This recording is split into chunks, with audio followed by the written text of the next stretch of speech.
வணக்கம். 2014 மே 1 பெங்களூர்லேருந்து கவுகாத்திக்கு ஒரு ட்ரெயின் போகுது. அந்த ட்ரெயினில் பார்த்தீங்கன்னா ஒரு பொண்ணு ட்ராவல் பண்ணுறான். அந்த பொண்ணு எங்கே இறங்கணும் பார்த்தீங்கன்னா ஆந்திராவில் குண்டூர் அங்கே தான் இறங்கணும். அந்த ட்ரெயின் பார்த்தீங்கன்னா ஒரு 1.5 மணி நேரம் லேட்டாக வருது. 5:30 மணிக்கு வர வேண்டிய ட்ரெயின் பார்த்தீங்கன்னா 7:05 தான் சென்னை வருது. அந்த பொண்ணு பார்த்தீங்கன்னா S4 கோச்சில் இருக்கா. அப்போ பார்த்தீங்கன்னா ஒரு பாம் வெடிக்குது. அதுதான் பார்த்தீங்கன்னா நம்ம சென்னையில் ஃபஸ்ட்டு தீவிரவாதிகளால் நடத்தப்பட்ட பாம் பிளாஸ்ட். பார்த்தீங்கன்னா S4 S5 அந்த கோச்சில் பார்த்தீங்கன்னா 2 பாம் வைக்கிறாங்க. அதில் S4 கோச்சில் வெடிக்கிற பாம்பில் தான் அந்த பொண்ணு இறந்து போகிறான். அவங்க பார்த்தீங்கன்னா பெங்களூரில் TCS கம்பெனியில் ஒர்க் பண்ணிவிட்டு பார்த்தீங்கன்னா லீவுக்கு அவங்க ஊருக்கு போகிறாங்க.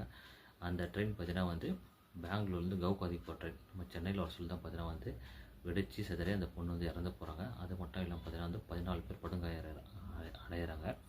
அதுக்கு யார் பொறுப்பேற்றுறா பார்த்தீங்கன்னா student Islamic movement of India, அதாவது இந்தியன் முஜாஹிதீன். அவங்க தான் பார்த்தீங்கன்னா அந்த பாம் பிளாஸ்ட்டை நடத்துனது.